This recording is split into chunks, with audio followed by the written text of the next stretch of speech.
Welcome back to the deep dive. We're here, as always, to sift through the research, the analysis, all the scattered notes on the big political and social shifts happening right now.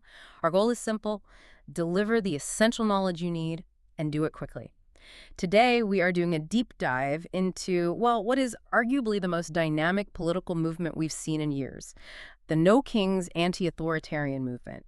It's been a massive force, and for anyone watching these trends, the scale of it just demands a closer look. It absolutely does. I mean, the compiled research really suggests this is a major event in modern American politics. It's not just a headline that's going to fade away. Yeah. So our mission today is to get past those headlines and, pull out the precise insights from the material. We need to explain what No Kings actually is, why it mobilized millions of people so fast, and what its very unique economic tactic signal for the future. Okay, let's unpack that. The name itself, No Kings, is so powerful. It's obviously a direct callback to the founding of the country. But what does it mean now, today? And what specific government actions, according to the sources, really sparked this huge public reaction? Well, what's fascinating is that it didn't start in some think tank. The research is pretty clear on this. It began as a completely decentralized grassroots thing. Its energy came from not broad partisan fights, but very specific policy decisions that organizers saw as authoritarian creep, a massive overreach of power. And the sources mention unchecked executive orders and controversial immigration policies. Those are pretty broad terms, though. For a movement to get this big, the actual content must have been really inflammatory. Can you get a bit more specific based on the documents? Sure. One analysis we looked at focused heavily on the sheer volume and scope of recent executive actions. It wasn't always about the policies themselves, but the way they were being enacted. The mechanism. Exactly. The core argument was that these actions were just bypassing Congress, bypassing public debate, and concentrating way too much power in a single office.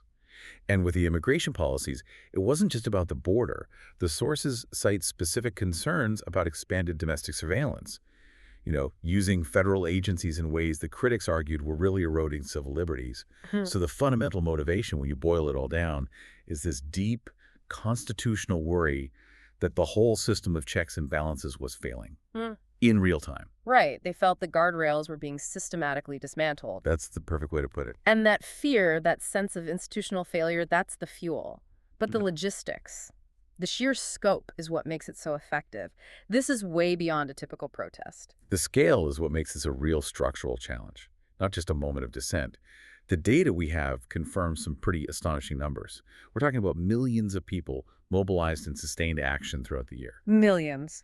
And these actions, they weren't just in New York or LA. They took place in over 2,000 cities and towns nationwide. 2,000. That number. It doesn't just mean a lot of angry people. That points to a huge, sophisticated organizational capacity, especially for a group that's supposedly decentralized.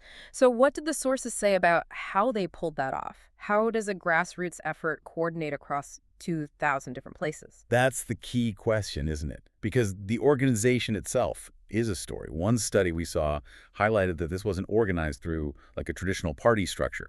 Instead, it was a network model. So lots of small, independent groups. Exactly. They relied on encrypted communication platforms, localized autonomous cells that all shared the same core No Kings ideology.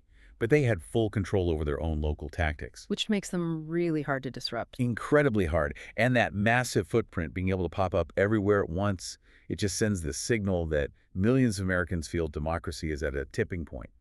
It creates an urgency that you just can't ignore. And I imagine that has social effects, too. When you get a movement this big, it starts to pull in people from all different walks of life. It's a huge unifier. And the sources are very clear that peaceful protest is the overwhelming norm. But the core message protecting constitutional rights, that really transcends the usual political divides. It brings together all these different groups who feel like their voices are just being ignored by this, distant and powerful federal government. So you have millions of people organized across thousands of locations, creating all this political pressure. How did they pivot that social force into a real, tangible strategy? This is where they move from just marching to actually maneuvering, right? The economic pressure the documents talk about. This is where it gets really strategic. Because you can't just march forever, you get protest fatigue. The analysis shows that the move to economic pressure was a very calculated one. They were looking for a vulnerability point, and they found it. In our shopping habits. In consumption.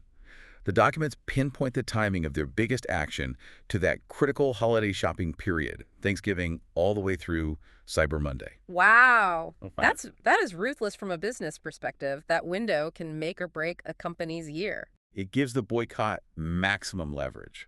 And the targets. Let's talk about them. Target, Home Depot, Amazon. These are huge. Why them?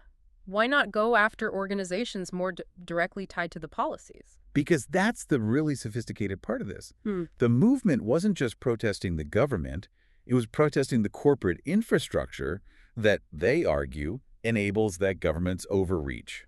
Okay, so connect the dots for me. Amazon, for instance.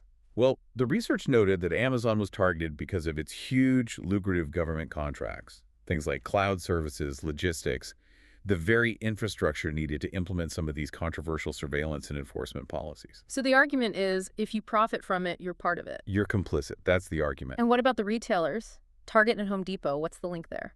The analysis showed those companies were targeted because of substantial political donations from their top executives. Donations linked directly to the architects of these policies, or to people who publicly defended them. So they're trying to create a cost for that support. Precisely. The goal was to show consumers won't separate a company's politics from their spending. It was about forcing these massive corporations to do a real cost-benefit analysis of their political stances. But let me push back on that for a second. If the goal of No Kings is to protect democratic institutions, is using this kind of intense economic pressure on private companies a purely democratic tactic itself? I mean, doesn't that risk just shifting power from the government to huge activist groups? That is such an important question, and one of the papers we read spent a lot of time on that exact tension. The movement's defense, according to the sources, is that this is a nonviolent form of collective action, and it's necessary because the traditional democratic tools, voting, lobbying, were seen as failing. So this is what you do when the normal channels are blocked? That's the idea. They argue that when a corporation lobbies, donates millions, signs huge government contracts, it stops being just an economic entity. It becomes a political actor. And therefore, a legitimate target for political pressure. A legitimate target. The debate is still active, of course, but you can't deny the tactic was effective at forcing a public conversation. Okay, so let's look at the big picture then. Beyond the boycotts, beyond the sheer scale, what does this all mean for the future? Is this movement just going to fade when the political winds change, or is it fundamentally altering the landscape of activism in the U.S. for good? Based on our deep dive, this seems much bigger than a temporary reaction. The most crucial insight is that the movement is now shaping a long-term focus. It's consciously moving beyond just one administration to focus on the structural goal of protecting democratic institutions for the next decade. So it's a shift from reaction to reform. That's it, exactly. The principles they started with, restoring balance of power, upholding constitutional rights, that's now embedded in their DNA. This energy isn't just going away, it's getting more professional. So what should you be looking for as a sign of that long-term influence? I'd say look for it in how future elections are fought. And not just the presidential race, but state and local races, where so much of this power is actually defined. We should also watch policy debates around surveillance, executive power, campaign finance. The infrastructure they built means they can stick around and influence these debates for years. The sources conclude that this No Kings movement may very well define this decade in American politics. That's a huge conclusion, but it is backed by the scale of their organization and the sharpness of their economic strategy. So, to summarize our deep dive for you, the sources show a massive, sophisticated grassroots movement. It's defined by its focus on constitutional principles, its ability to mobilize millions, and its incredibly effective use of economic boycotts against major corporations like Amazon, Target, and Home Depot. It really shows that activism is evolving, isn't it? It's adding these sharp economic tools to the traditional methods of protest. It definitely shows an evolution of citizen power. A highly strategic approach. And if their core goal really is to influence governance and define the decade, well, that leaves us with a final provocative thought. Okay.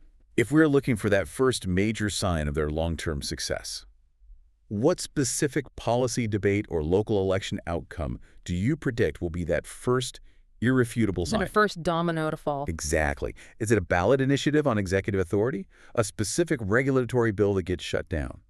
What's the specific ripple you should be watching for in the coming months that tells you this movement has truly started to secure a government that belongs to the people?